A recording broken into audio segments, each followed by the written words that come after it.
Are the holidays stressing you out already? This time of year can be full of joy on the one hand, and on the other hand, your to do list is only getting longer. But in today's episode, I'm sharing four simple and, quite frankly, unexpected ways that you can reduce holiday stress.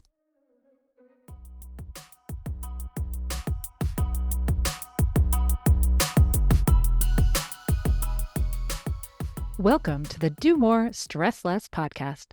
I'm your host, Alexis Hasselberger, a time management and productivity coach. In every episode, I give you actionable, practical tips to help you learn to use your time in a way that feels good to you every day. No more hustling, scrambling, or struggling to keep your head above water. So let's dive in, and soon enough, you'll be doing more and stressing less.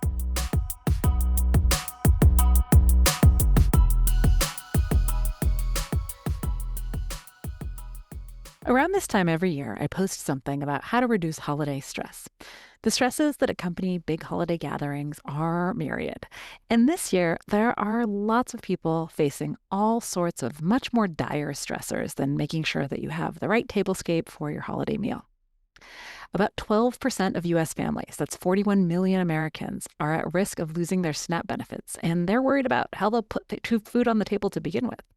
And there are about 27,000 businesses who rely on purchases made with SNAP funds, and they're subsequently feeling this squeeze as well. And so, yes, you're about to face yet another year of normal holiday stressors, like listening to your curmudgeonly uncle drone on and on and on while running around the house trying to ensure that everyone gets enough appetizers in their bellies before the wine really starts flowing.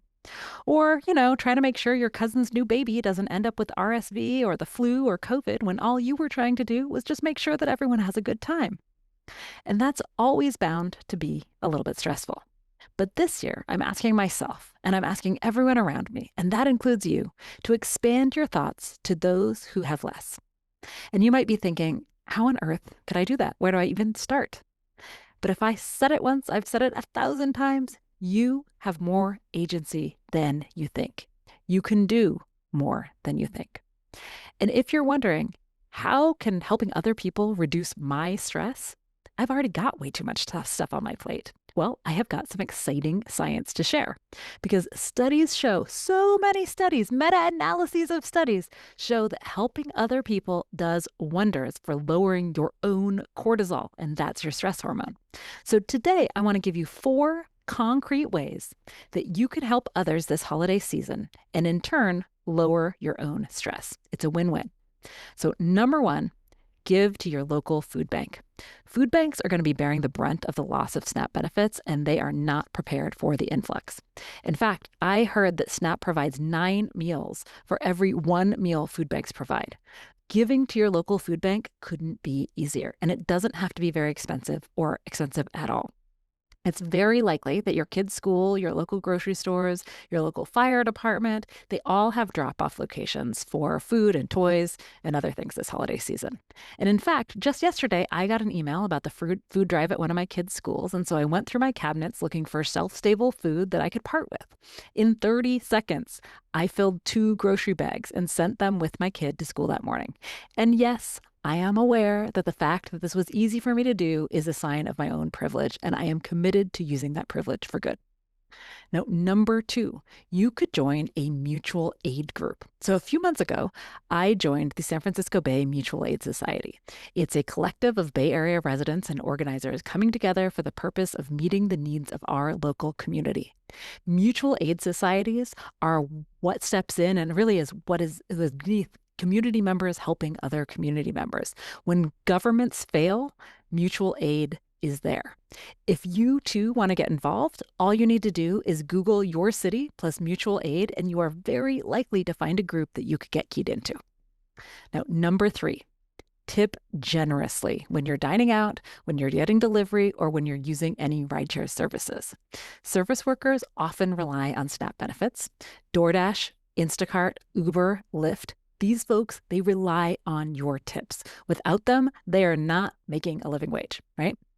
And number 4, I want you to use this free tool that I made for you a few months back, but this is a perfect time to use it again. And I'm going to put the link directly into the show notes so you can grab it.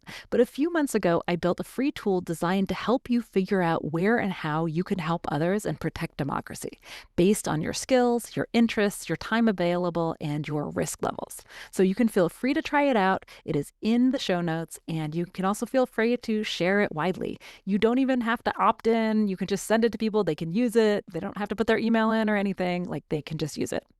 So that is another way that you could find ways to help that are easy for you to do and that fit with your own lifestyle and constraints, and et cetera. Okay, so that's 4 easy ways that you can do good for others that will help you to lower your own cortisol and lower your own stress levels this holiday season. But do you want one more bonus method to reduce stress? And it's one that will cost you absolutely nothing at all? I bet you do. So here's what it is. Just make a list of the things you're grateful for. It might feel difficult to do so right now, given everything that's going on in the world, but give it a whirl anyway. Start making a list of what you're grateful for and add to it every time you think of something. And then return to this list whenever you need a mood boost. Or consider sharing it around the holiday table. In fact, some studies show that stress hormones are up to 23% lower in people who cultivate gratitude. Now, if you're currently living with abundance or even a little extra to share, consider the impact that you could make on others this holiday season.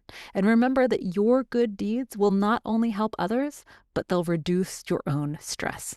If you have a unique way that you're giving back this holiday season, will you share it with me? You can add a comment to this episode, or you could just email me. My email is in the show notes as well. I would love to crowdsource ideas and then share all of those out. The more we can do together, the more we can do, period.